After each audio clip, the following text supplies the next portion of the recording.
de la prueba, ¿no? Ambos son profesores de la Pontificia Universidad Católica, también el doctor Alfaro, que va a presentar su libro, enseña en San Marcos y en la universidad que acabo de indicar. Nosotros, en el Poder Judicial, a partir de este año, se han creado equipos de mejoras del proceso civil, que ya presentó ya un informe preliminar, y se acaba de crear un equipo de mejoras del proceso penal, ambos de la Presidencia del Poder Judicial, porque la idea es que sin recursos, sin dinero, ¿qué podemos hacer? O sea, un cambio de cultura, de modos y hábitos, tanto de los operadores judiciales como administrativos, para que podamos nosotros atender mejor el servicio de justicia. Como les digo, ya se ha presentado un informe preliminar sobre esto, lo voy a poner a disposición también de los profesores, porque yo he sido integrante también del equipo de mejoras del proceso civil del Poder Judicial, porque para aprovechar, nosotros tenemos 11 años de experiencia en reforma procesal penal, lo hemos cumplido el 1 de julio de este año, y la verdad la reforma procesal penal es exitosa.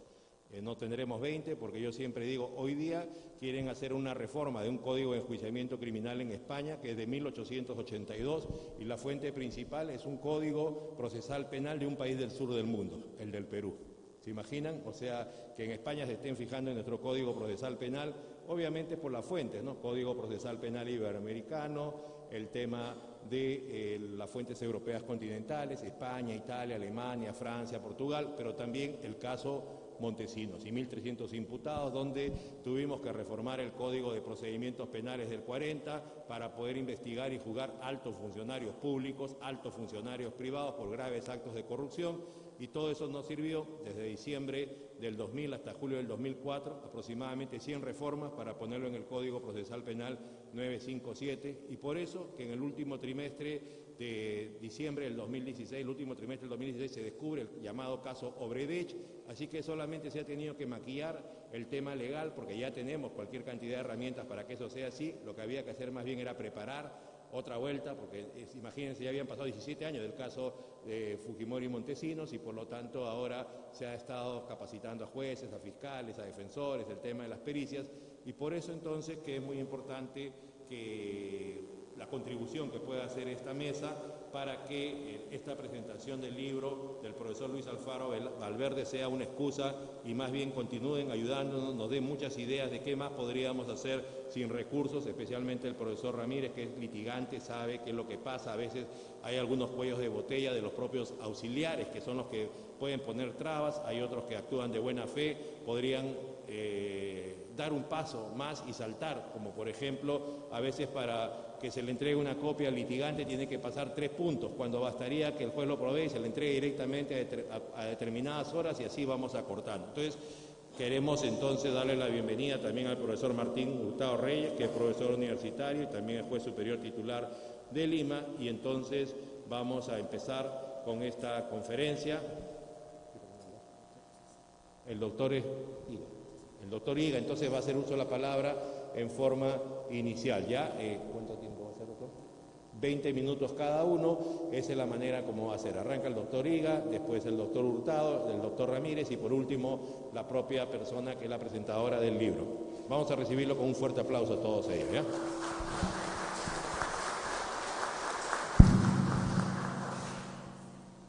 Muchas gracias por la invitación. Le agradezco al doctor Neira por la organización de esta actividad, a Luis también por presentar su libro y discutirlo. Creo que es muy valioso realizar ese tipo de actividades donde no solo se presente un libro, sino además se puedan discutir las ideas del libro, ¿no? Honestamente, para el beneficio de todos. También quiero saludar al doctor Martín Hurtado, al doctor Nelson Ramírez. Es un gusto compartir con ellos esta mesa. Y bueno, voy a empezar. Yo en realidad voy a hacer una exposición corta, no tengo, en gran medida concuerdo con lo que dice el autor del libro, así que me voy a concentrar en algunas partes donde sí podría, y podría en condicional, haber quizás algunas discrepancias o algunas dudas, para no decir discrepancias, porque sí tengo algunas dudas. No es que esté en contra de lo que él plantea. Por ejemplo, cuando él habla sobre el poder excepcional de la iniciativa probatoria del juez. En la página 194 del libro él empieza a trabaja ese aspecto, ¿no? Él dice que el autor, Luis Alfaro, lo que señala es que esta debería ser un poder del juez que lo utilice de manera excepcional, de manera residual, cuando las partes, ¿no? Que no hay decisión posible justa si es que no sabemos qué ocurrió en el caso. Por lo tanto, y la verdad no solo depende de las partes, o no debe depender de las partes. La verdad es algo que nos interesa a todos como sociedad. Saber qué ocurrió es algo que le tiene que interesa a la sociedad. No es algo que pueda ser dependiente, algo que solo puede estar en manos de las partes. Esa es la premisa con la cual yo voy a partir. Si es así, si se acepta esa premisa, que la verdad es algo que le interesa a la sociedad, entonces, en este caso, el juez, que sería el representante, la persona que delegada, ¿no?, realiza justicia en nombre del pueblo, de acuerdo al artículo constitucional, tiene que realizar lo que sea necesario, utilizar los poderes que sean necesarios para llegar a saber qué ocurrió en el caso. No lo llamaría excepcional, va a depender. Si falta, hay que hacerlo, ¿no? Entonces, claro. Ahora, el peligro, luego continúa, es que esto puede llevarnos a modelos autoritarios, porque el juez podría imponerse. Pero no veo ningún problema. O sea, la palabra autoritario puede sonar o puede significar, políticamente tiene un mal prestigio, ¿no? Pero el juez tiene autoridad, ¿no? ¿Por qué no lo puede proponer? ¿Por qué no lo puede hacer? Porque incluso, creo que lo desliza, es una iniciativa que tiene que discutirla con las partes.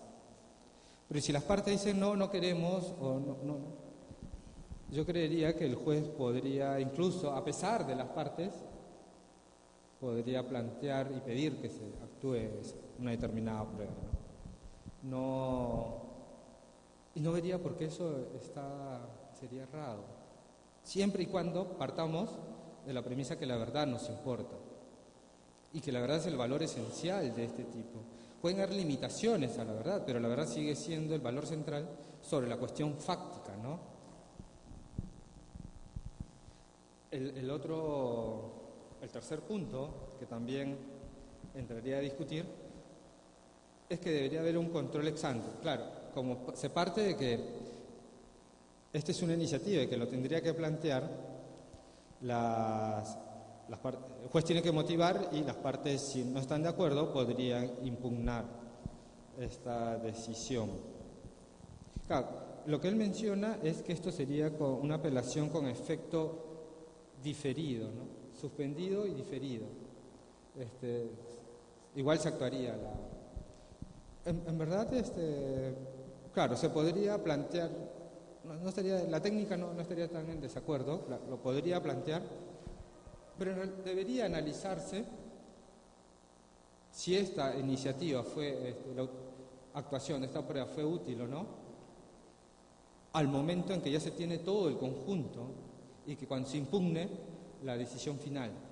Es lo que yo lo haría. Porque apartar un elemento,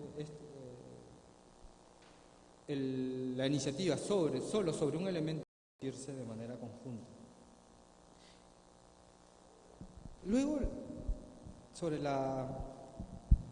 si he entendido bien, lo que plantea también el autor en el libro es que solo se pueden actuar sobre la fuente de la prueba.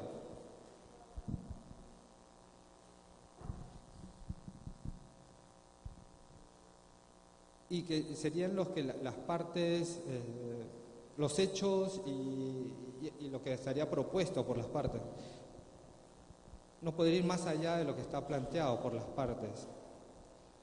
Yo en verdad creo que el juez, si hay un medio probatorio que no han pedido a las partes, lo puede él pedir de oficio, ¿no? En sede administrativa he visto bastante esto, bueno, es mi experiencia en Indecopi, en OEFA y en otras instituciones administrativas, donde a veces las partes se olvidan de proponer algo y es la propia autoridad administrativa la que pide, la que dice, tiene que actuarse tal pericia médica. Y a veces, cuando se actúa esa prueba, te das cuenta de que sí, era importante, ¿no? Pese a que las propias partes no lo habían planteado. O habían planteado otro medio probatorio cuya calidad epistémica no era tan buena como la otra. Entonces, claro, sí, el juez debería ser libre incluso para decidir cuál es la prueba con mayor calidad epistémica también y actuarla, ¿no? Ahí el problema que podría plantearse es quién asume los costos de las actuaciones de pruebas o de medios no ofrecidos por las partes. En sede administrativa generalmente era la propia autoridad administrativa, generalmente. Luego cambió la regla, en caso de Indecopi sé que cambió la regla, y lo que se dijo es, esta es la prueba idónea, y el proveedor es el que va a tener que actuar, tiene que traer esta prueba. Si no lo haces, pierdes el proceso. Creo que también se lo dice luego de que se han actuado y no se llega a una convicción. Antes de tomar la decisión, falta esta prueba, hay que actuarla, ¿no? Ese cambio, hasta donde tengo entendido, fue un cambio que se realizó porque era muy caro que la autoridad administrativa asuma la producción de todas las pruebas que podían faltar en los distintos procedimientos que ellos veían, ¿no? Entonces, se dijo mejor que las partes asuman los costos de producción de cierto tipo de pruebas. Dentro de las dos partes, ¿quién puede asumir mejor el costo de producción de cierto tipo de pruebas? Dijo, los proveedores están en mejor capacidad de poder.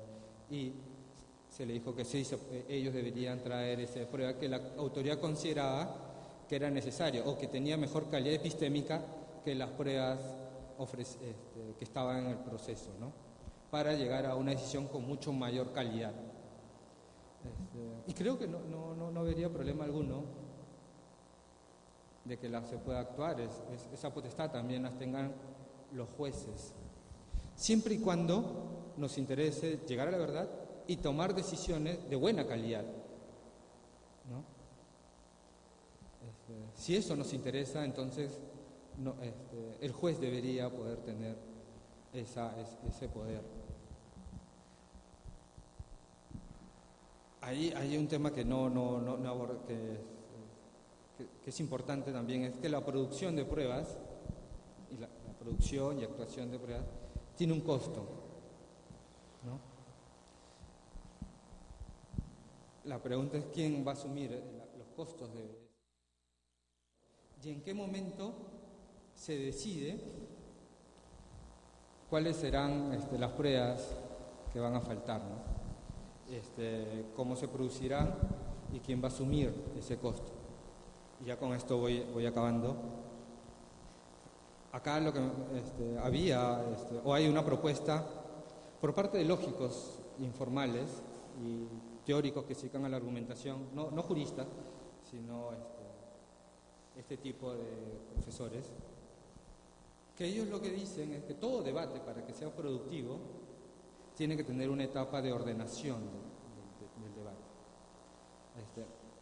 Hay una primera etapa donde hay el planteamiento, donde cada parte indica sus argumentos.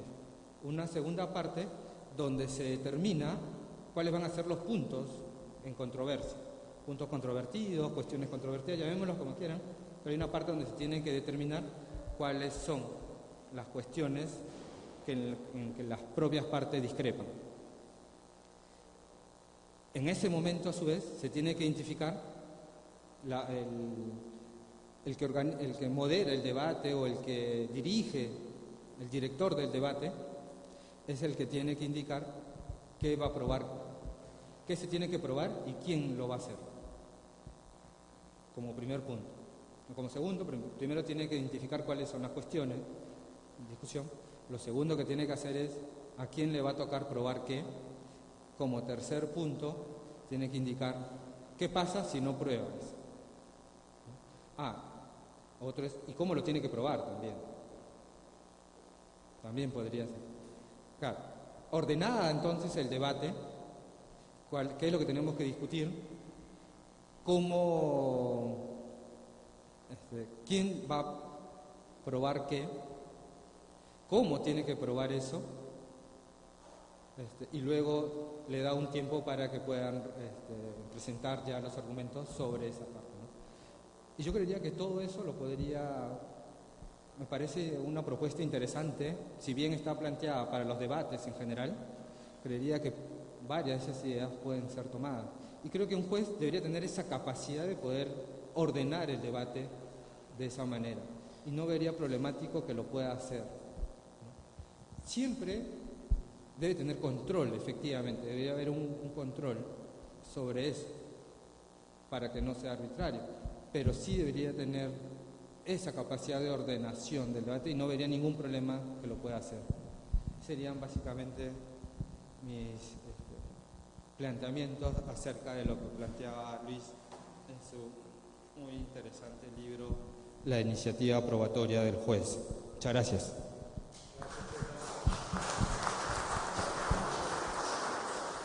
Muy buenas tardes, agradezco la invitación primero a Luchito Alfaro, que ha tenido tomarse la molestia de invitarme para esta disertación en la presentación de su libro, para felicitarlo también a la vez. Es un buen trabajo, un gran aporte para la doctrina nacional. Agradezco también la invitación del doctor Neira Flores, que preside este evento también. El saludo también para mi amigo Nelson y para el doctor Iga. Bien, este es un tema muy interesante, polémico, y creo que es un tema también actual. Sobre este tema se ha escrito muchísimo, ¿sí? Y es uno de los temas más polémicos, me parece, que hay en el tema probatorio. Tiene varias formas de abordarlo, ¿no? En el libro hay algunas pautas que me parecen interesantes. La parte que más me parece interesante es que este libro aterriza en nuestra realidad, porque se refiere de alguna forma a la modificatoria que tuvo nuestro Código Procesal Civil en el artículo 194. ¿Qué pasaba antes del 194 modificado? Teníamos un artículo muy reducido en texto y que los jueces utilizaban de manera antojadiza, arbitraria, de manera ilimitada, es decir, no había ningún parámetro, ninguna limitación para ese tipo de actividad. ¿Sí? Había una amplísima discrecionalidad para el uso del 194 en la actividad jurisdiccional. Vamos a ver que con el 194 actual esa situación ha cambiado diametralmente, ¿sí? Hemos pasado de un juez activista en la actividad probatoria, desde el punto de vista de la aportación, de la iniciativa probatoria, del poder probatorio, hemos pasado a un juez diferente, a un juez que tiene ciertos límites, como por ejemplo el respeto a la motivación, el respeto a la contradicción, el respeto al debido proceso, el sujetar su actividad probatoria a que las partes le hayan señalado por lo menos la fuente de prueba de donde debe extraer el medio probatorio que va a incorporar de oficio. Es decir, hay una serie de cosas. Por el momento digo yo que ese es un tema multifacético, porque el artículo 194 actual tiene un texto que, si bien es un gran avance, tiene algunos problemas, como se hacen notar también en el libro. Quiero empezar con esto. Fíjense, ¿qué dice Parra Quijano en uno de sus libros sobre este tema? Dice, abro comillas, es difícil concebir un proceso como justo con la sentencia, cuando la sentencia no se construye sobre la verdad. ¿Sí? ¿A qué verdad nos referimos en materia procesal cuando nos aproximamos a este tema, que es un tema bastante discutible también? Nos aproximamos a lo que en teoría se conoce como la finalidad de la prueba, ¿no es cierto?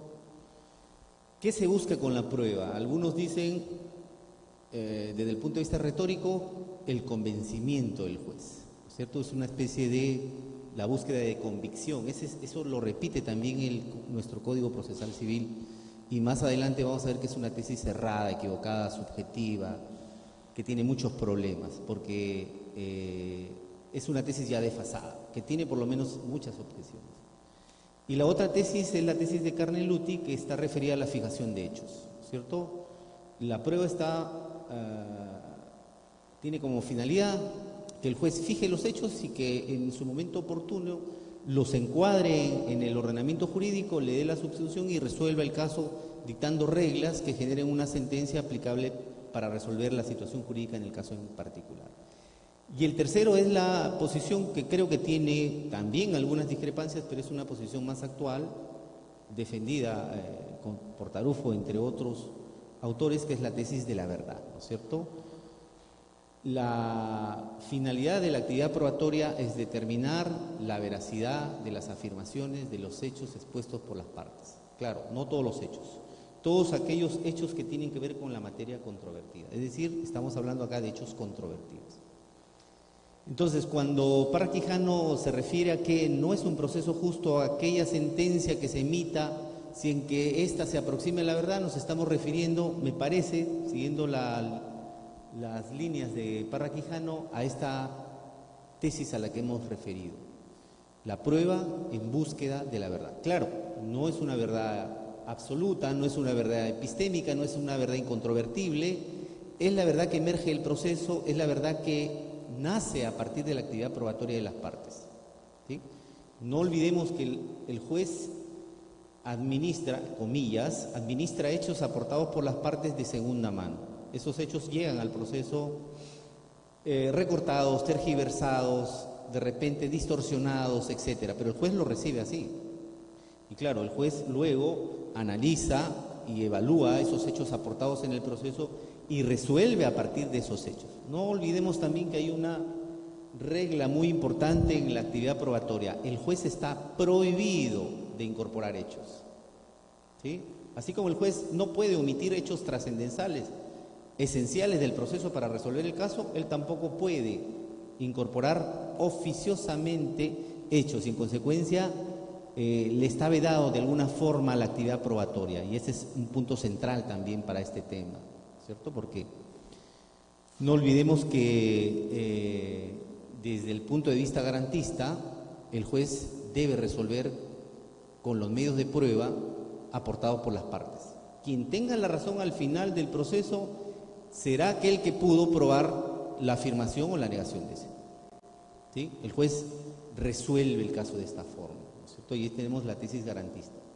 Y la tesis eficientista, que es la que más o menos se dijo en su momento, era la que concordaba con el 194 original, se le dejaba en mano del juez la actividad probatoria para decidir, en un caso en el que había insuficiencia probatoria, decidir si se incorporaba un medio de prueba de oficio y a partir de ahí se resolvía el caso, ¿sí? No estamos frente a una situación que tenga que ver con la solución de manera más justa al caso, ¿cierto? La justicia al caso en concreto o finalidad diquelógica no tiene que ver con este tipo de situación, ¿no? Es por eso que el 194 no está pensado en esa línea de pensamiento, no está estructurado en ese tipo de situación, en una finalidad diquelógica. Porque obviamente cuando el juez hace uso del 194 tiene ahora determinados parámetros que no le dejan, digamos, algún margen de situación en la que él pueda decidir de manera arbitraria, de manera subjetiva o antojadiza un medio de prueba que no provenga de la participación de las partes. Y ahí es donde se refiere el 194 a las fuentes de prueba que vamos a explicar más adelante, me parece que en la segunda intervención. Pero para entrar en materia creo que debemos plantearnos una pregunta que es esencial. ¿Cuándo se necesita hacer prueba de oficio en un proceso? ¿En qué momento el juez decide hacer prueba de oficio? ¿Cuándo el juez se encuentra en capacidad de decidir esto? ¿Sí? En otras palabras, ¿cuándo el juez debe hacer uso del 194? ¿Cuándo debe echar mano al 194? Esta es una de las preguntas que debe hacerse cada juez, todos los jueces de la República, cuando tengan que decidir hacer uso del 194. Y es que la idea de la prueba de oficio más o menos es la siguiente. Yo como juez debería echar mano del 194 para hacer actividad probatoria oficiosa, iniciativa probatoria, hacer uso de esos poderes probatorios, como quiera decirse, cuando se presenta una situación en particular. La doctrina acá se refiere a la famosa incertidumbre probatoria, ¿cierto?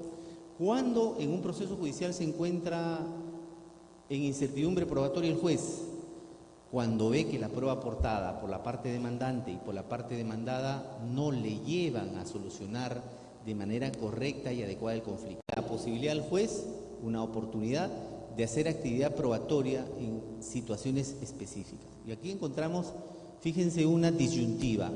O el juez que tiene este problema emite una sentencia que los romanos le llamaban una sentencia de non liquid, es decir, que no encontraban cómo solucionar el caso, o que decidían resolver el caso con todas las herramientas que le da el ordenamiento procesal. Creo que las sentencias de non liquid han pasado a la historia y se quedaron en su momento en la historia. Teniendo hoy el juez herramientas más adecuadas para resolver conflictos, aún con la problemática no legislativa, porque estamos hablando de un tema probatorio, ante la ausencia de material probatorio suficiente para resolverlo, ese es el mejor momento en el que el juez debería decidir si es que hace uso de la actividad probatoria oficiosa. Y ahí nos encontramos frente a lo que denominamos la insuficiencia probatoria, la incertidumbre probatoria.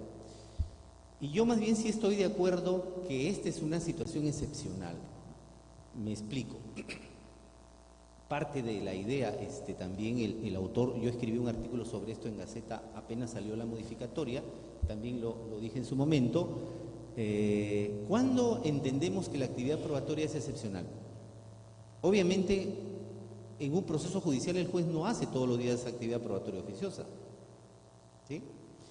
El juez espera que las partes, porque es la regla en el proceso civil, principio dispositivo, el juez espera que las partes le proporcionen los hechos y le proporcionen los medios de prueba que acreditan esos hechos. ¿Estamos? Hasta ahí creo que está muy bien. Y entonces, cuando el juez llega a la emisión de sentencia, resuelve con los medios de prueba que las partes aportaron. Si las afirmaciones del demandante no fueron probadas, será infundada la demanda. Si las afirmaciones que se alegaron en la demanda o fueron rebatidas por la contestación de demanda, habrá que ver qué sentido tendrá el fallo, ¿no es cierto? Ese es el trabajo ordinario de un juez. Pero la labor excepcional proviene justamente, me parece, es lo que yo sostengo y me parece que por ahí también va el doctor Alfaro, me parece que esta situación es excepcional en el entendido de que el juez debería hacer uso, por ahí creo que el doctor Higa también decía que si le falta algo al juez debe traerlo.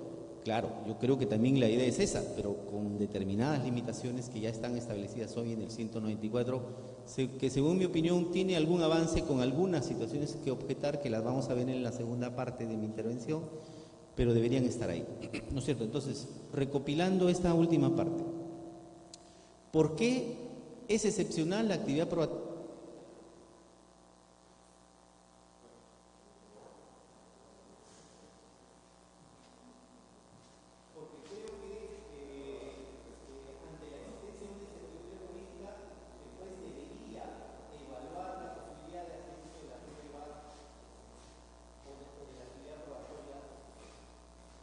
Hola. Hola.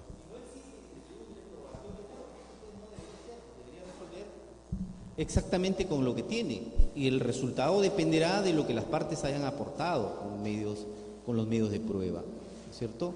Yo creo que la situación va por ahí. Ahora,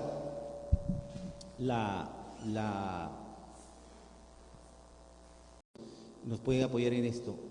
¿Es posible tener un proceso civil hoy, en el momento en el que vivimos, sin la posibilidad de prueba de oficio? Es una pregunta que creo que merece un análisis mayor. Fíjense, en la mayoría de sistemas, inclusive en los procesos adversariales, léase Código Procesal Penal, hay prueba de oficio. Y si usted le hablan a un procesalista penal nacional de este tema, siempre va a decir que el juez es un sujeto que solo resuelve lo que le piden las partes. Pero revisen ustedes su Código Procesal Penal y el Código Procesal Penal también tiene prueba de oficio y es un proceso adversarial de tónica absolutamente distinta al nuestro. En los sistemas donde no se ha querido manchar al juez, y ahí voy a...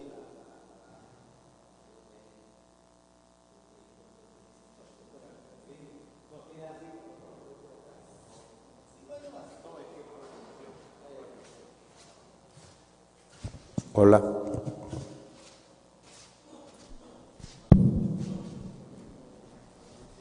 Bueno, disculpen ustedes. Iba a lo siguiente. Les decía que en la legislación comparada, donde se ha querido separar al juez de la actividad probatoria, se ha regulado esta actividad de manera muy precisa para no involucrar mucho al juez en la actividad probatoria. Y se ha tratado de utilizar un sistema un poco mixto, digamos, una especie de protección para las partes y también para el juez, para que el juez no se vea directamente involucrado con la prueba. Me refiero, y de algo toma partido, me parece el autor en este libro, me refiero al sistema español, por ejemplo, ¿no es cierto? El sistema español tiene un régimen de prueba de oficio muy interesante, ¿no es cierto? Ellos tienen un proceso oral muy desarrollado hasta la fecha. Su Código Procesal Civil entró en vigencia el 2001 y es del 2000, pero han tenido hasta ahora un gran desarrollo en este tipo de actividad. La oralidad tiene un margen muy fuerte de avance en el sistema español. Cuando el juez termina la actividad probatoria en la audiencia, porque es oral, el juez, con la intervención de las partes y sus procuradores, porque allá no van las partes, sino van los procuradores a representar a las partes, el juez obviamente al terminar toda la actividad probatoria ya revisó el expediente y sabe si la pretensión está acreditada o no está acreditada, o si hay la excepcionalidad a la que me refería, si se encuentra en un supuesto de insuficiencia probatoria, de incertidumbre probatoria. ¿Qué hace el juez en ese caso? Le plantea a las partes que las pretensiones de alguna manera, tanto la del demandante como la del demandado, tienen insuficiencia probatoria en determinada situación. Lo pone en la mesa el juez, oralmente, ¿sí? Y les da un plazo a las partes para que hagan actividad probatoria dentro de un plazo. Las partes hacen actividad probatoria y le proporcionan el material probatorio al juez. Fíjense, el juez no hace uso de la prueba de oficio. Es decir, no dice, a ver, de la fuente de prueba citada en la demanda, página tal, se aprecia que hay una fuente de prueba que no se ha traído y que es importante para resolver el caso. Ordeno que se traiga eso. No hace eso el juez. Quienes, digamos, entre comillas, se ensucian las manos para traer eso que no se trajo, son las partes. ¿Por qué? Y se cumple ahí el parámetro que estamos diciendo, la actividad probatoria solo le corresponde a las partes. El juez se mantiene aislado, es error de que hoy llegó el medio de prueba y mañana se emite sentencia, quebrándose la regla del contradictorio. La parte luego apela y dice, señor, sí, pues se trajo el medio de prueba, pero se incorporó y al día siguiente o en el mismo día se emitió la sentencia. ¿Cuándo tuve oportunidad de contradecir lo que se dice en medio de prueba? No pude tener la oportunidad, claro. Por ahí a veces se caen las sentencias por nulidad, a veces. Aunque en esta regla ya la situación ha cambiado, porque inclusive el juez en segunda instancia o en segundo grado podría hacer esta misma actividad que la puede hacer el juez en su despacho como juez de primer grado. Entonces, fíjense, el autor propone una fórmula más o menos parecida a la del proceso español. Claro, yo creo que el doctor Alfaro la va a explicar muchísimo mejor. Pero vuelvo a la pregunta, ¿es posible regular un código procesal civil sin la existencia de prueba de oficio? Respuesta tentativa, yo creo que no. Siempre debería haber prueba de oficio en un proceso civil, no sé si un proceso penal, laboral, bueno, acá está el doctor Neira, que es procesalista también en materia penal, pero en materia civil debería haber, me parece que siempre, pero sujeta a determinados parámetros.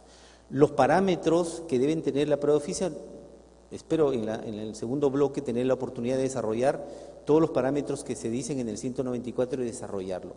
Y el segundo tema es cómo hacer, porque esto no lo soluciona el 194, cómo hacer para que el juez mantenga la neutralidad en el proceso y no se contamine él ordenando que se traigan medios de prueba que le faltan, que están ausentes y que han generado la incertidumbre, sino más bien que sean las partes las que colaboren. Principio de colaboración creo que es esencial en este caso y también aparece por ahí en el libro, el principio de colaboración para que las partes puedan participar y colaborar ellas, porque son las titulares de la aportación de la prueba, titulares de la aportación del hecho y de los medios de prueba que acrediten ese hecho. Y en consecuencia, la segunda pregunta sería, ¿cuál es la mejor fórmula para mantener en una neutralidad, digamos, de alguna manera, que prohíba que el juez se involucre? Porque creo que esa es una de las principales objeciones que se hace a la prueba de oficio. El juez pierde imparcialidad, pierde neutralidad, se convierte en abogado de una de las partes cuando le dice, oye, tráeme esto, y la otra parte dice, oye, pero eso que estás pidiendo le favorece a él, ¿y cuándo me vas a pedir algo que me favorezca a mí? Y entonces, dejemos que eso no lo haga el juez, dejemos que eso lo hagan las partes. Esa es una propuesta que está recogida en el ordenamiento comparado, la ha recogido también el autor en su libro, a su forma de hacerlo, en las páginas del análisis de la legislación peruana aparecen. Yo quiero dejarlo aquí para que luego en la segunda ronda supongo que se van a contestar las preguntas y habrá una segunda oportunidad de una réplica y una dúplica. Muchas gracias.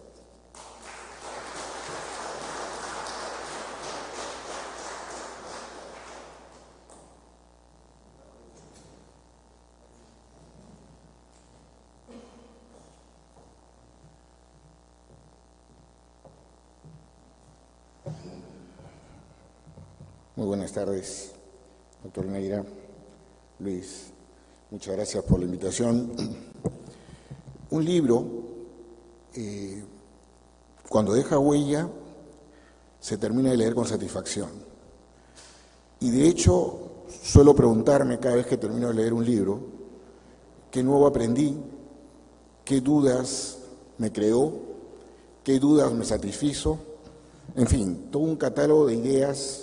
Y en cada capítulo uno va pergeñando visiones de lo que el autor nos quiere transmitir.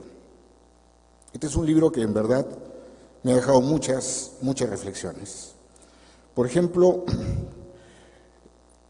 un tema que es hasta trillado, el nombre de la actividad probatoria, prueba de oficio. El autor cuestiona el nombre. Fíjense, normalmente no nos detenemos en algo tan pedestre. ¿Qué importancia tiene? Sí la tiene. Después de leerlo coincido con él. Sí tiene importancia que no se llame de la manera que se viene llamando. La sumilla del artículo 194 dice eso, prueba de oficio.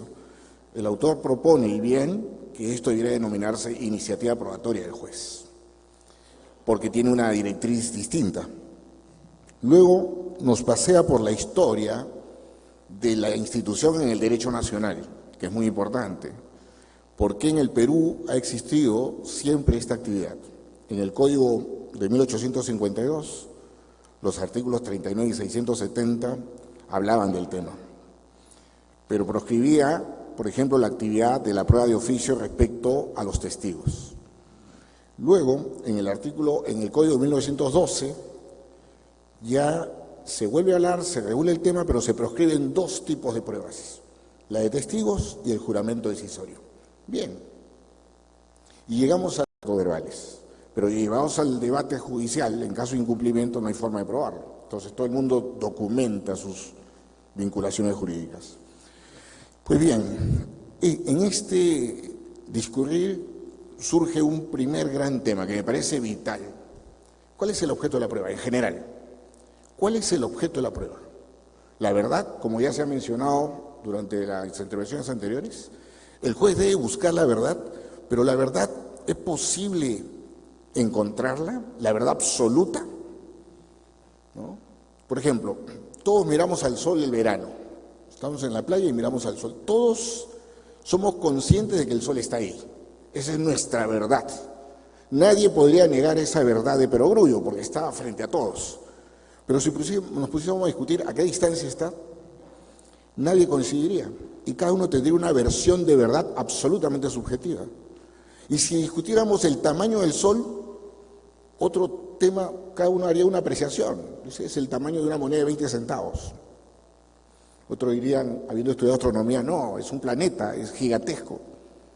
En fin, la verdad tiene posturas, percepciones, ángulos de análisis y un largo etcétera. Y por eso existe una tendencia que se aparta de la búsqueda de la verdad como objeto de la prueba y dice, no, el objeto de la prueba es convencer al juez de los hechos expuestos como fundamento de la pretensión. Y cuidado, que esos hechos expuestos podrían no ser verdaderos. Podrían formar parte de una estrategia procesal de demanda o de defensa hacia una parte que se defienda o se asesore, y podría coincidir con la verdad de manera absoluta o no coincidir con ella. Porque a veces lo que está en el mundo de los hechos, si no podemos probarlos, no tienen acceso a la tutela judicial. Un ejemplo muy puntual. El contrato de compraventa de bien inmueble en el Perú es consensual. Una oferta aceptada por el destinatario de la misma, vía el cruce de expresiones de voluntad con contenido jurídico, dan nacimiento a un contrato de compraventa. Y fíjense, en el sistema de transferencia de propiedad inmobiliaria en el Perú, ese consentimiento, ese sentir juntos, tiene doble efecto inmediato, jurídicamente hablando. Primero, da por celebrado el contrato de compraventa, y dos, transfiere la propiedad inmobiliaria. Fíjense, el solo consentimiento sobre la celebración del contrato de compraventa de un bien inmueble, aun cuando no se haya pagado el precio, transfiere propiedad, salvo que haya pacto de reserva de propiedad mientras no se pague el precio, que es posible, que es legal. Pero imagínense además que este contrato se celebra entre un propietario y su inquilino.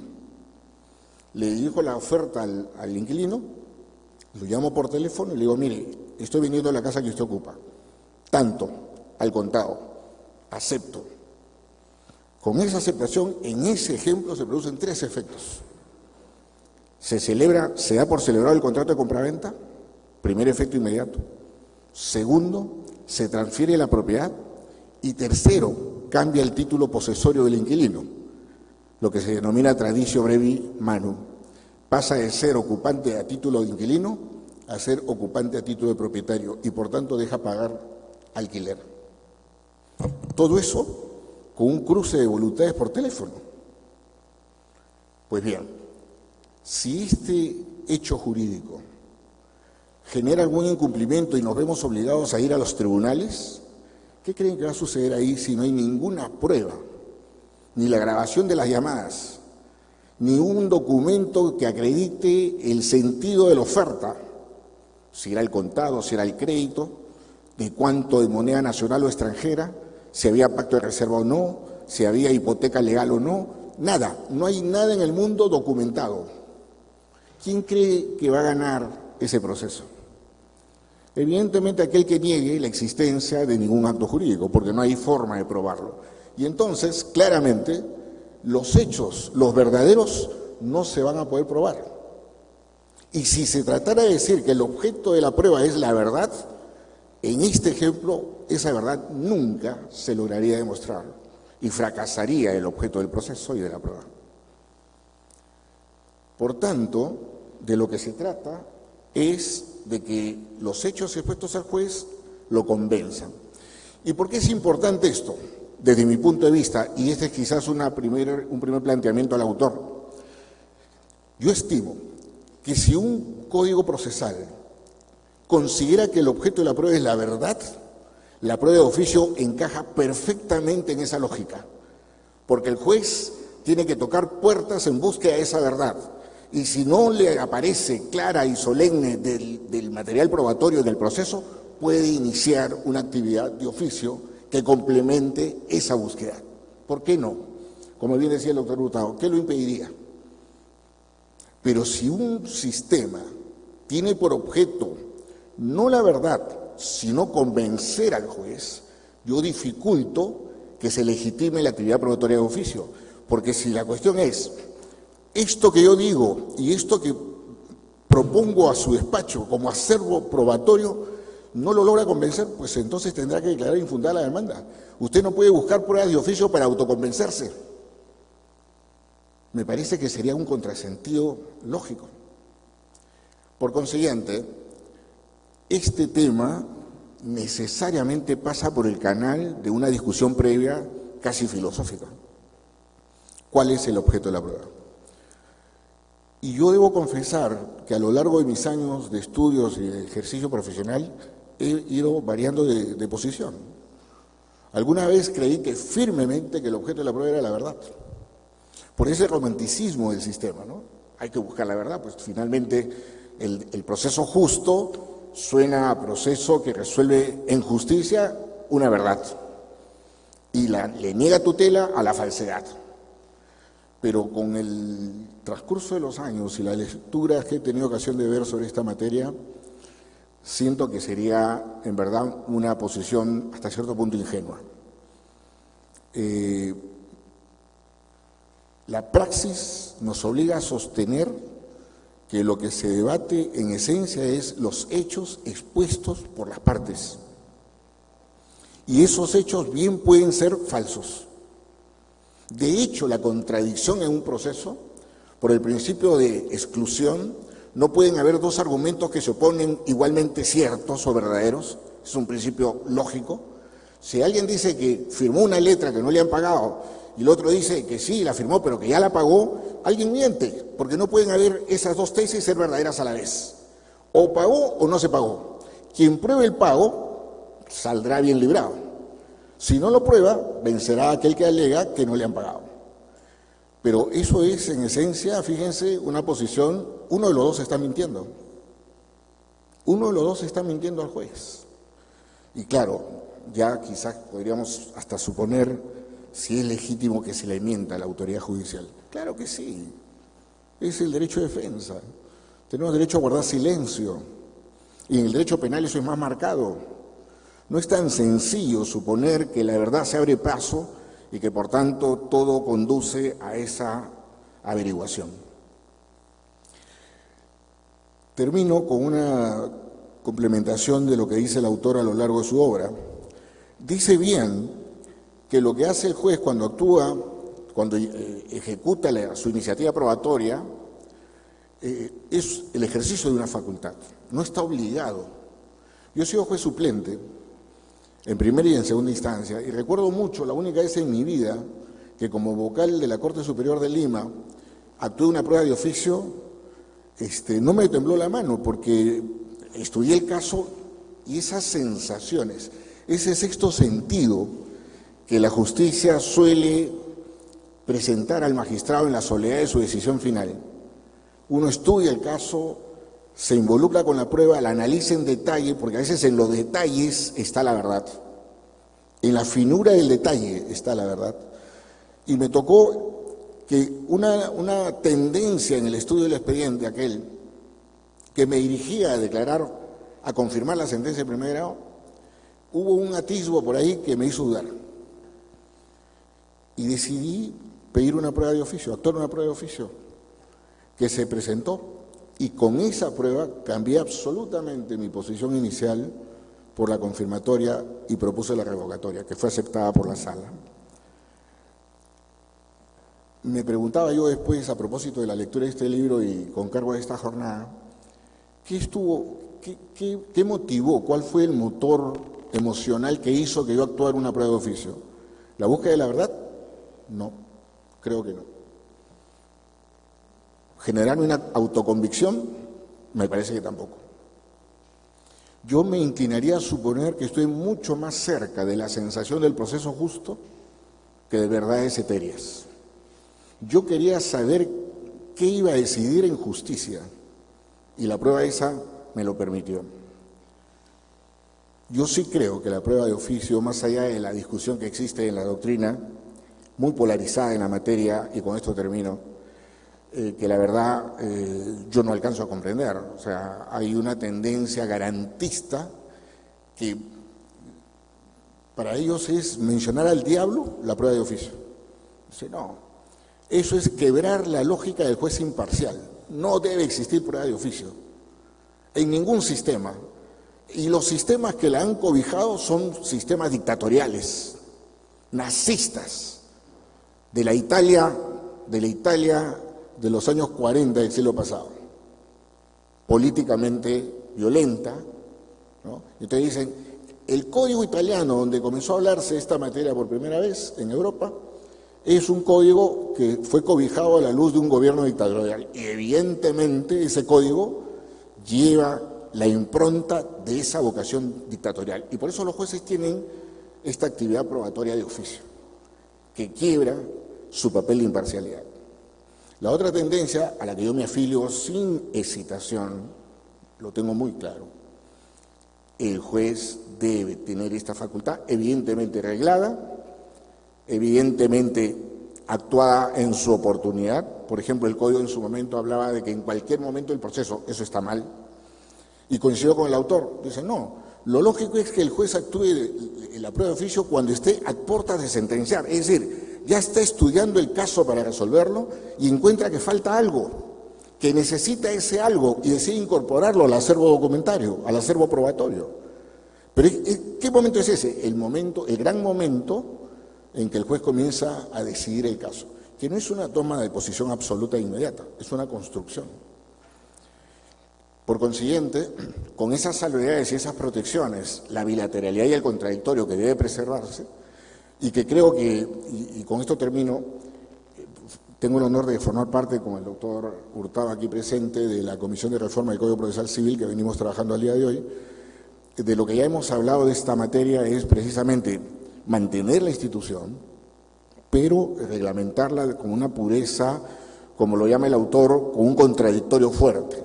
No es que al juez se le ocurra por sí y ante sí convocar a una prueba de oficio, no. Tiene que llamar a una audiencia a las partes y decirle lo que piensa hacer. Estoy pensando traer al proceso esta prueba. ¿Qué opinan ustedes? Y del debate saldrá a la luz. A lo mejor se consolida la prueba de oficio o a lo mejor se descarta. Pero de eso se trata, que no sea un acto sorpresa, que no sea un acto que genere indefensión y que además sea una prueba que forme parte de lo que ha sido objeto del debate. No puede traer el juez al proceso información privada que él conoce por otros canales que no sean el proceso. En fin, un tema muy rico y que creo que amerita una felicitación al autor por haberle prestado atención a esta institución tan precisa en el enorme mundo de la actividad probatoria. Muchas gracias.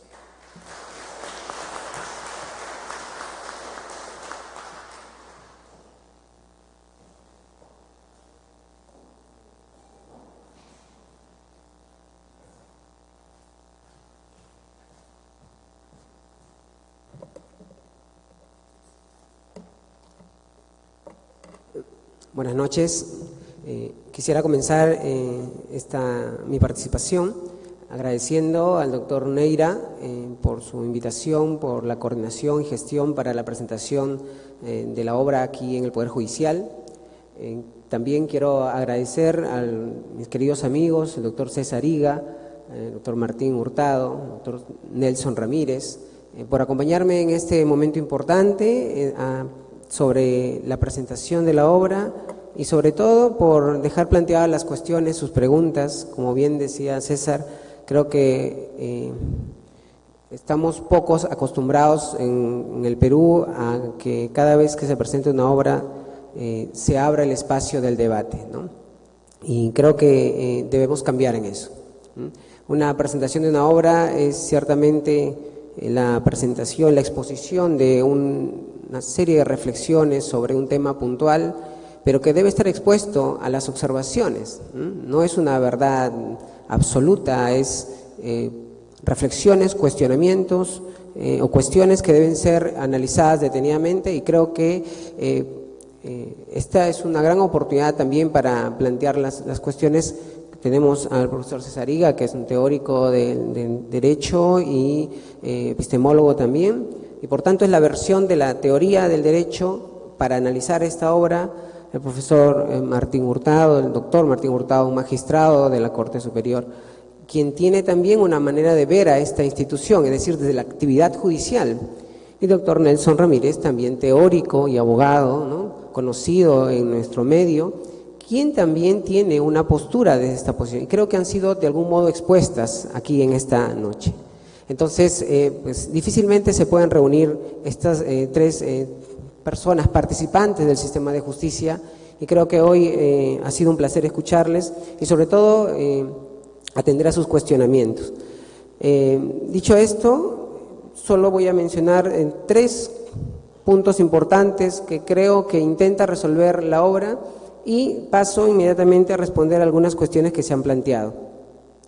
Estos 3 puntos que voy a comentarles muy rápidamente se centrarían en responder 3 preguntas nada más. Como ya se ha dicho, es un tema amplio y complejo. Este es el punto de partida, en realidad, de una serie de reflexiones, y debo confesar que es también, de algún modo, el objeto de investigación de doctorado que estamos haciendo en Girona, desde una perspectiva quizás más amplia, no solo centrado en el tema del proceso civil, sino desde una metateoría que intente explicar y responder a los diversos problemas relativos a esta potestad. ¿Cuáles son esos puntos que voy a comentarles muy rápidamente? Primero, ¿qué es? ¿Para qué sirve? ¿Y cómo se utiliza? O en todo caso, ¿cómo se debería utilizar? Primera cuestión, ¿qué es? Bueno, de hecho tendríamos que mencionar que se trata en buena cuenta de un poder o una potestad del juez, ya se ha mencionado. El problema de la forma como lo denomina en el lenguaje normativo es a veces no muy precisa y distrae al intérprete al calificarlo con el nombre de la prueba de oficio. Por eso que el libro yo lo he llamado Iniciativa Probatoria del Juez, porque me muestro no comparto la idea de que propiamente se denomine como tal, porque en sentido estricto no es que sea propiamente una prueba del juez. De hecho, tampoco cuando hablamos de prueba no es que le pertenezcan tampoco a las partes. Las partes y juez utilizan este elemento epistemológico con el único propósito de aportar una cantidad de información y que esta información sea fiable, esta información sea corroborada, y que de algún modo se aproxime hacia la verdad. Por tanto, como también lo ha mencionado el profesor, la denominación creo ayuda poco a entender de qué se trata esta potestad. Es decir, entonces, respecto a esta cuestión, es un poder, una potestad del juez para realizar actividad probatoria, ¿sí?, de acuerdo a ciertas características o ciertas condiciones. ¿Ok? Segunda cuestión, ¿cuál es el propósito? ¿Para qué sirve esta potestad? De hecho, es normal que en los sistemas jurídicos al juez se le dote de ciertas potestades, necesita para poder dirigir el proceso, de hecho necesita muchos poderes. Uno de estas potestades es las potestades ex officio, es decir, la potestad de iniciativa del juez. ¿Cuál es el propósito? ¿Para qué sirve? El juez durante el proceso tiene una serie de actividades probatorias. Esto es una en particular de todo este cúmulo de actividades o potestades probatorias. Pero ¿por qué en todo caso fue el interés de investigar sobre ese tema? Porque es una actividad que, digamos, fuera de la regla normal y ordinaria al cual está abocado el juez, ¿no? Ahí incluso que algunos justifican el hecho de que sea extraordinario, el hecho de que sea excepcional, que también voy a hablar un poco de eso. Cuando el juez advierte un estado de insuficiencia probatoria, ¿qué es? ¿Cuál es su propósito? Tratar de salvar o de cubrir esta insuficiencia probatoria, este estado de insuficiencia probatoria. Por tanto, no va a ser siempre así, no es en todos los casos, sino en aquellos casos en donde las partes no han sabido, no han podido demostrar sus hechos, digamos, de manera natural y normal. Tercera cuestión, ¿cómo se utiliza? Y creo que esto es una de las preguntas que más problemas, o en todo caso que más incertidumbre se genera, porque de hecho, como ya lo ha mencionado el doctor Nelson, el texto procesal civil no es muy, digamos, no ofrece herramientas o criterios para poder resolver las preguntas de cómo se utiliza, ¿no? En el libro también hago un análisis de un antes y después de cómo está esta potestad. Y de hecho los cambios o la reforma que se ha suscitado a raíz de esta potestad es muy buena, tiene muchos criterios de aplicación interesantes. Empero no creo que sea suficiente, hay cosas que se pueden mejorar todavía, y para resolver esta cuestión el ordenamiento procesal civil modificado no ofrece criterios claros de cómo se utiliza. Aquí yo propongo en concreto en la obra dos opciones, digamos así. La primera opción, una opción un poco más conservadora, si se quiere decir, en la que el juez ponga en conocimiento a las partes el estado de insuficiencia probatoria, a fin de que dentro de un plazo pues, puedan manifestarse. Con o sin su pronunciamiento, el juez determina si es que procede o no el ejercicio de esta potestad. La segunda opción, que de algún modo tiene justificación en la comparación jurídica, es convocar a una audiencia especial. De hecho, para quienes estamos familiarizados con las reglas procesales, probatorias, en materia civil, el juez tiene potestades para convocar a una serie de audiencias especiales en diferentes cuestiones, muchas de ellas incluso no tan relevantes. La segunda propuesta que se manifiesta en el libro es que el juez pueda convocar a una audiencia especial. ¿Por qué? Te dirán por qué. Porque, de hecho, yo creo de que el espacio ideal en el que el juez puede tomar decisiones es un espacio de contradictorio pleno, un espacio en donde se puede escuchar a las partes de manera directa y se pueden sobre todo hacer réplicas. La primera propuesta es una propuesta formal, no da espacios a las réplicas, a esclarecer los puntos, simplemente dentro de un plazo para que pueda pronunciarse. Por tanto, respondiendo a esta tercera cuestión, ¿cómo lo utiliza? Desde mi modesto forma de ver, y en el libro lo pongo en conocimiento, es que debe abrir un espacio de debate y el diálogo. Y aquí algo importante que a veces no se considera es el uso y el necesaria aplicación del contradictorio pleno, un contradictorio previo. La mejor forma de exponer, de plantear la fiabilidad de los medios de prueba, es a partir de la participación de las partes. Y creo que en este caso, este ejercicio de la potestad probatoria, se encuentra plenamente justificado. Si normalmente cuando las partes aportan medios de prueba se convoca una audiencia para que puedan actuar y puedan hacerse las preguntas del caso, en el caso de esta potestad se encuentra, creo yo, o es una situación más que necesaria exponer al contradictorio previo, ¿no? Y aquí una cuestión anecdótica, cuando en algún momento hablé sobre este tema del contradictorio previo en el uso de las potestades probatorias del juez, alguien me comentó y me dijeron, sí, bueno, nosotros, especialmente algunos jueces, siempre hemos aplicado el contradictorio previo, me dice. Esto solo es una formalización, la reforma ha incorporado el contradictorio, es solo una formalización de algo que se ha venido haciendo. A mí me llamó la atención. Y les pregunté, ¿cómo hacían para poder ejercer este contradictorio previo antes de la reforma? Bueno, lo que hacíamos es ordenábamos la prueba de oficio y poníamos en conocimiento. Eso es contradictorio previo, eso es un diálogo previo. Ahí no hay contradictorio, ni siquiera diferido, a partir de la idea de que es inimpugnable esta potestad. Entonces, ¿qué es lo que quiero decir? Que hay una disociación entre el discurso teórico, entre el discurso normativo, el lenguaje normativo y los criterios que aplican, y la práctica jurídica. No, recientemente estaba conversando sobre este tema y alguien me comentó, espero que no sea tan cierto, pero que los jueces superiores en algunos distritos siguen declarando nulo las sentencias por la omisión de la prueba de oficio, cuando expresamente la reforma dice que está proscrito, está prohibido. Entonces, vean ustedes que este tema es altamente complejo, pero enfrenta un problema real. ¿Cuál es? Que la práctica jurídica está distanciada del discurso teórico y también del mismo texto normativo, lo cual ya llama bastante la atención, ¿no? Por tanto, es un problema también de cultura jurídica, es decir, es un problema de cómo los jueces razonan para utilizar esta potestad. De algún modo se ha dicho, y aquí ya voy respondiendo a las cuestiones, de que el hecho de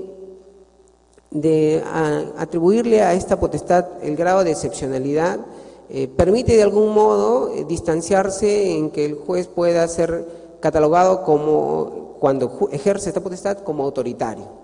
Más o menos así dejo entrever en la obra. De hecho, es importante marcar, desde mi modesto punto de vista, sí es importante marcar esto, ¿no? De hecho, la expresión autoritario tiene una carga denotativa fuerte. Nadie quisiera un sistema jurídico con estas características, de hecho, por lo menos aquí ahora no sé si históricamente. Sin embargo, lo que quiero decir es que, y aquí viene la justificación del del subtítulo de la obra que habla de una racionalidad de la prueba de oficio.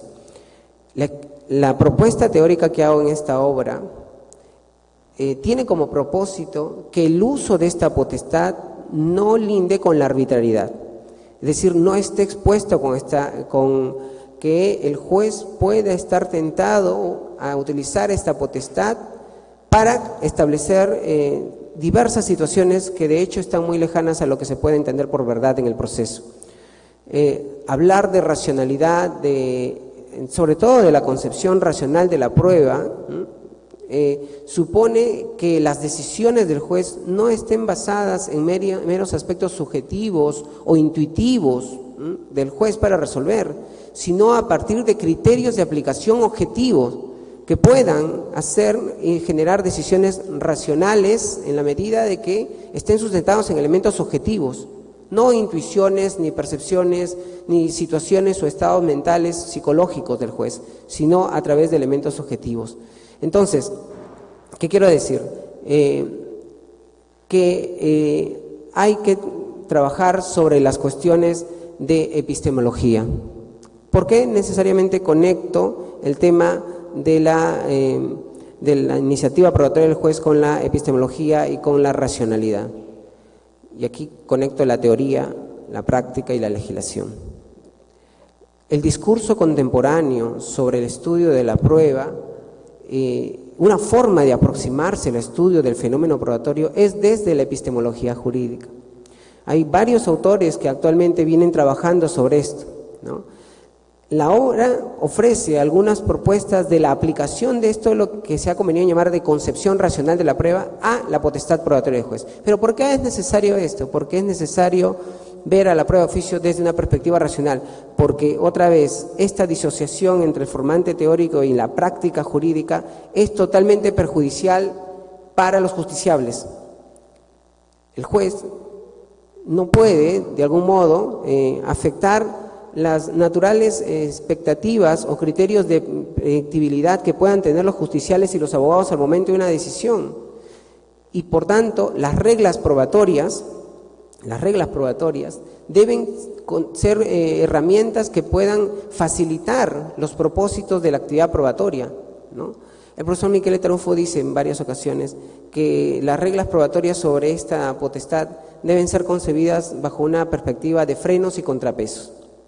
No tanto de límites, sino de frenos y contrapesos. Es decir, en la búsqueda de un modelo equilibrado del proceso, se debe propender a un respeto a que el juez tenga potestades, ¿sí?, pero en la misma proporción de un respeto a las garantías y a los derechos procesales que tengan las partes en el proceso. Un modelo equilibrado del proceso busca precisamente dotar de potestades al juez, pero en la misma proporción dotar de ciertos derechos procesales dentro del proceso para las partes. Y esta es básicamente la propuesta en la obra. Una cuestión ya final, y luego abrimos el diálogo, es el tema de la inimpugnabilidad. Si uno revisa en materia de proceso civil, todos los textos procesales establecen esta inmunidad de este poder, ¿no? Es decir, esta protección, ¿no? Y las reglas o la técnica legislativa que se utiliza para establecer esta regla es más o menos así. El juez emite una decisión debidamente motivada, o motivada, dicen algunos, pero inimpugnable, ¿no? El profesor César Higa pregunta, abre la cuestión de qué tan adecuado sería que sea inimpugnable, ¿no? Desde mi modesto punto de vista, yo apuesto porque el derecho fundamental a la impugnación, si bien es de desarrollo legal, el legislador no puede establecer o diseñar reglas procesales a su antojo o arbitrarias o poco racionales, ¿no? Es decir, es cierto que existen situaciones, habría que valorar qué situaciones merecen inmunidad de cuestionamiento a las decisiones del juez, pero esta potestad, ¿sí?, por más que sea motivada, por más que el legislador diga que sea debidamente motivada, puede decir más cosas, si es inimpugnable, es un despropósito, creo yo. Se dice de que una de las funciones de la motivación no solo es mostrar o que el juez pueda dar a conocer las razones que justifican su decisión, sino sobre todo una función extraprocesal es que sus decisiones sean expuestas al control de las partes, al control intersubjetivo de las partes. Una decisión motivada o debidamente motivada o suficientemente motivada, como quiera llamarle el legislador, que no esté expuesta al control intersubjetivo, es decir, a que sean cuestionadas, no tiene ningún propósito. Creo, desde mi modesto punto de vista, por lo menos aquí en este uso de la potestad probatoria, creo que debería abrirse la posibilidad de que sea cuestionada e impugnable, no inimpugnable, ¿no? Fácilmente podría haber sido inmotivada si es que no se le da la oportunidad a las partes a cuestionarla, ¿no? Entonces, esto es respondiendo a la cuestión que plantea el profesor Cesariga y sobre las fuentes de prueba, ¿no? Sobre las fuentes de prueba. Yo creo que sí es importante porque aquí hay un límite.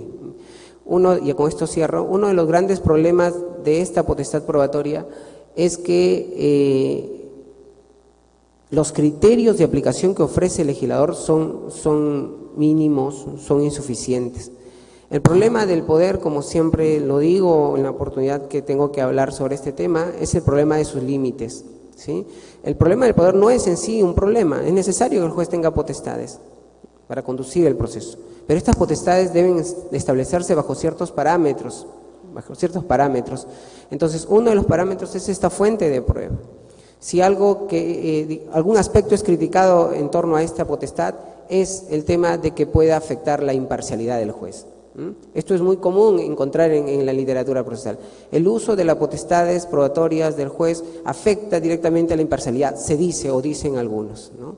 Aquí, en el tema de la fuente de prueba, encontramos un límite que de algún modo, y esto dicen algunos teóricos y a mí me parece muy sensato también, que minimiza el riesgo de afectación de imparcialidad en el juez. ¿Por qué? Porque el juez se encuentra limitado a los hechos, a la cantidad de información que brinda los hechos que están expuestos en la demanda o en la contestación, a partir del cual el juez recién puede advertir una insuficiencia probatoria. No en base a situaciones que se le ocurre al juez y casi de manera sorpresa al final decide por una prueba de oficio, en el peor de los casos, encubriendo el problema de resolver el tema de fondo.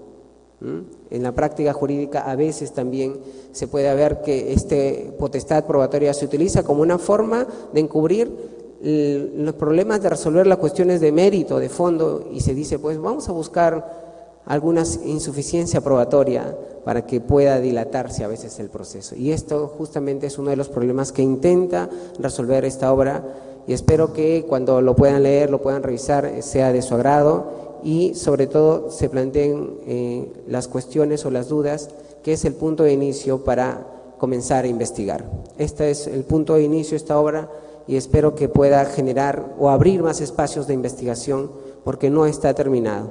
Es el punto de inicio, es el punto de partida, y hay muchas preguntas todavía que quedan en el aire y que ahora, en todo caso, en este momento vamos a dialogar sobre este tema. Muchísimas gracias por su atención.